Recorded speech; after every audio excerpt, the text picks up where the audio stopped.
तो हेलो दोस्तों, कैसे हैं आप सब लोग। आशा करते हैं आप सब बहुत अच्छे होंगे। तो आज का हमारा वीडियो होने वाला है बॉलीवुड की एक महान अभिनेत्री कंगना रनौत की बायोग्राफी और लाइफ स्टाइल के बारे में। हाँ, वही कंगना रनौत जिन्होंने अपने संघर्ष और मेहनत के दम पर एक नया मुकाम हासिल किया है। तो आज के इस वीडियो में हम बात करेंगे कंगना रनौत की biography, life style, income, network, car collection और उनके विवादित जीवन के बारे में। तो कहीं जाइएगा नहीं, बने रहिए हमारे वीडियो में लास्ट तक। तो चलिए इस वीडियो को ज्यादा समय न लेते हुए इस वीडियो को करते हैं शुरू। कंगना रनौत भारतीय सिनेमा की सबसे प्रसिद्ध और साहसी अभिनेत्रियों में से एक है। उनका जीवन और कैरियर संघर्ष विशेष रूप से एक छोटे से शहर से निकलकर बॉलीवुड की शीर्ष अभिनेत्री बनने तक का सफर न केवल प्रेरणादायक है बल्कि एक सशक्त उदाहरण भी है कि कैसे दृढ़ निश्चय और साहस से सफलता प्राप्त की जा सकती है। कंगना रनौत का जन्म 23 मार्च 1987 को हिमाचल प्रदेश के छोटे से गाँव भांगला सूरजपुर में हुआ था। उनके पिता अमरदीप रनौत एक व्यवसायी है और माता आशा रनौत एक स्कूल टीचर थी। कंगना का एक बड़ा भाई अक्षर रनौत और एक बड़ी बहन रंगोली है जो उनकी मैनेजर भी है। उनका परिवार एक पारंपरिक राजपूत परिवार था जहां लड़कियों से यह अपेक्षा की जाती थी कि वे पढ़ाई करके घर संभाले और समय पर शादी कर ले। लेकिन कंगना बचपन से ही इन पारंपरिक धारणाओं को चुनौती देने में यकीन रखती थी। कंगना रनौत ने अपनी प्रारंभिक शिक्षा चंडीगढ़ के डीएवी स्कूल से की। यहाँ वे विज्ञान की छात्रा थी और डॉक्टर बनने की इच्छा रखती थी। उनके माता पिता भी चाहते थे कि वे डॉक्टर बने, लेकिन कंगना का झुकाव बचपन से ही कला की ओर था। उन्होंने पढ़ाई के दौरान महसूस किया कि उनका मन चिकित्सा क्षेत्र में नहीं लगता, इसलिए उन्होंने यह सपना छोड़ दिया। जब कंगना ने डॉक्टर न बनने का फैसला किया तो उनके परिवार ने उनका विरोध किया। परिवार के विरोध के बावजूद कंगना ने अपनी अलग राह चुनी और 16 साल की उम्र में दिल्ली भाग गई। दिल्ली में कंगना ने थिएटर ज्वाइन किया और कुछ समय के लिए मॉडलिंग भी की। उन्हें मॉडलिंग की दुनिया बहुत आकर्षक नहीं लगी क्योंकि वे उसमें अपनी व्यक्तित्व की अभिव्यक्ति नहीं कर पाती थी। फिर उन्होंने थिएटर में अभिनय पर ध्यान केंद्रित किया और अस्मिता थिएटर ग्रुप के साथ काम करना शुरू किया, जहां उन्होंने कई नाटकों में हिस्सा लिया। वहीं से उनका अभिनय के प्रति लगाव बढ़ा और उन्होंने मुंबई का रुख किया।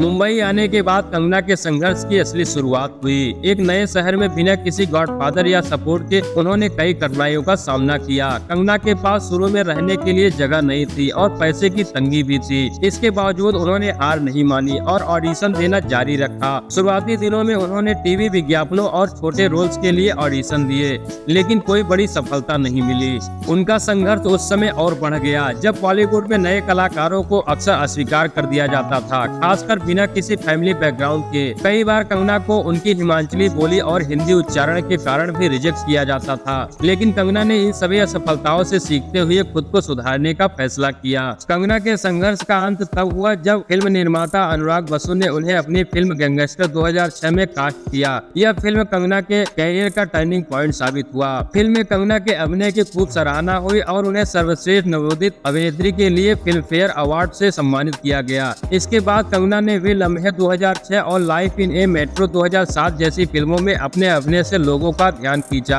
हालांकि उन्हें अभी भी इंडस्ट्री में अपनी पहचान बनाने के लिए संघर्ष करना पड़ा, क्योंकि वे अक्सर ऐसी भूमिका निभा रही थी जिसमें मानसिक तनाव और व्यक्तिगत संघर्ष दिखाए गए थे। 2008 में कंगना को मधुर भंडारकर की फिल्म फैशन में एक सुपर मॉडल की भूमिका निभाने का मौका मिला। यह फिल्म उनकी जिंदगी का एक और अहम मोड़ साबित हुई। कंगना के किरदार सोनी को दर्शकों और आलोचकों से खूब सराहना मिली।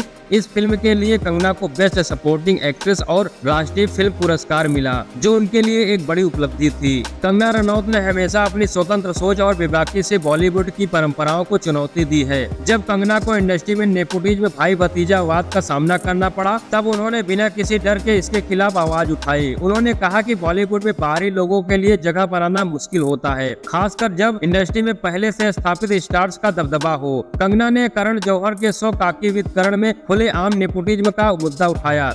इसके बाद यह मुद्दा मीडिया और इंडस्ट्री में चर्चा का विषय बन गया। इसके बाद 2013 में आई फिल्म क्वीन कंगना के कैरियर की सबसे सफल फिल्मों में से एक रही। इस फिल्म में कंगना ने रानी नाम की एक साधारण लड़की का किरदार निभाया जो शादी के टूटने के बाद अकेले यूरोप घूमने जाती है और खुद को नए सिरे से जानती है। क्वीन में कंगना के अभिनय को उनकी अब तक की सर्वश्रेष्ठ परफॉर्मेंस माना गया। इस फिल्म के लिए उन्हें सर्वश्रेष्ठ अभिनेत्री का राष्ट्रीय फिल्म पुरस्कार भी मिला। तो अब बात करते हैं कंगना रनौत के जीवन के विवादों के सफर के बारे में। कंगना रनौत का बॉलीवुड सफर हमेशा विवादों से घिरा रहा है। उन्होंने कई बार इंडस्ट्री में बड़े नामों के खिलाफ बयान दिए हैं। कंगना रनौत और ऋतिक रोशन का विवाद 2016 में सामने आया। कंगना ने दावा किया कि ऋतिक और उनके बीच एक रोमांटिक रिश्ता था, जबकि ऋतिक ने इन दावों का खंडन किया। इस विवाद ने काफी सुर्खियां बटोरी और दोनों ने एक दूसरे के खिलाफ कानूनी कार्रवाई भी की। ऋतिक का कहना था कि कंगना की तरफ से उन्हें अनचाहे ईमेल मिले, जबकि कंगना ने इसे ऋतिक के साथ उनके रिश्ते का हिस्सा बताया। दोनों ने एक दूसरे के खिलाफ सार्वजनिक बयान दिए,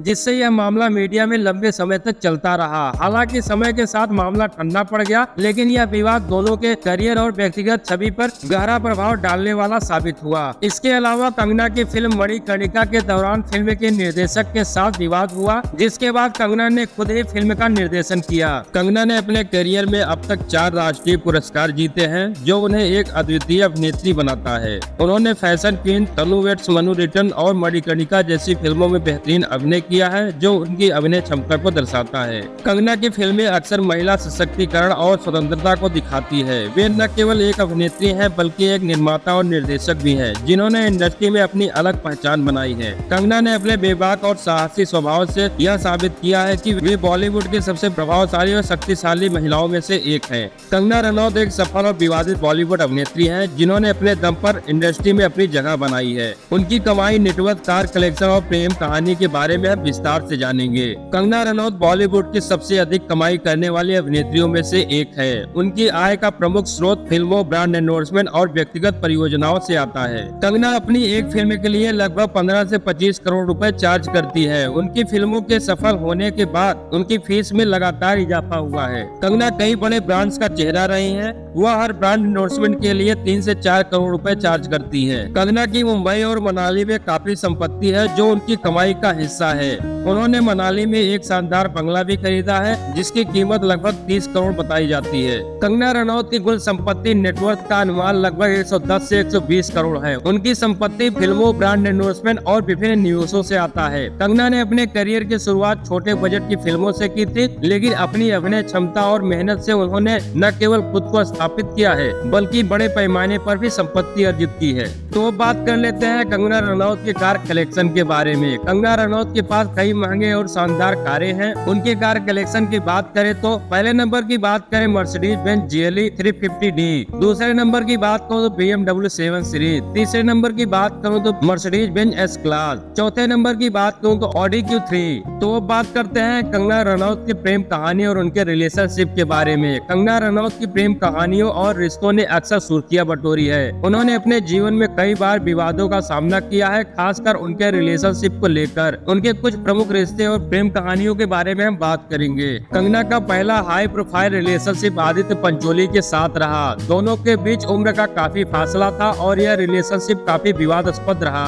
बाद में कंगना ने आदित्य पंचोली पर शोषण के आरोप लगाए और उनके रिश्ते का अंत कड़वाहट से हुआ। इसके बाद कंगना और अध्ययन सुमन का रिश्ता उस वक्त चर्चा में आया जब दोनों ने एक साथ film Raj the mystery continues 2009 में काम किया। हालांकि यह रिश्ता भी लंबे समय तक नहीं चला और अध्ययन सुमन ने कंगना पर गंभीर आरोप लगाए, जो बाद में विवाद का कारण बने। विवादों और अफवाहों के बाद कंगना ने कई बार कहा है कि वह अपने जीवन में स्वतंत्र और आत्मनिर्भर है। वह अब तक अविवाहित है और अपने काम पर ध्यान केंद्रित कर रही है। कंगना रनौत ने एक साक्षात्कार में बताया था कि वह अब किसी रिश्ते में नहीं है और अपने करियर और व्यक्तिगत विकास पर ध्यान दे रही है। उन्होंने कहा कि वह अपने जीवन को अपनी शर्तों पर जी रही हैं और किसी रिश्ते में बंधने की जरूरत महसूस नहीं करती। तो दोस्तों, ये था हमारा आज का वीडियो, जो कि कंगना रनौत की बायोग्राफी और लाइफ स्टाइल के बारे में था। तो आप लोगों को ये वीडियो कैसा लगा? अगर अच्छा लगा हो तो प्लीज हमारे चैनल को सब्सक्राइब करें और बेल आइकन जरूर दबाइएगा, ताकि हमारा नेक्स्ट वीडियो आप तक जल्द से जल्द नोटिफिकेशन के जरिए पहुंचता रहे। तो चलिए अब इस वीडियो को ज्यादा लंबा ना करते हुए इस वीडियो को करते हैं समाप्त। धन्यवाद।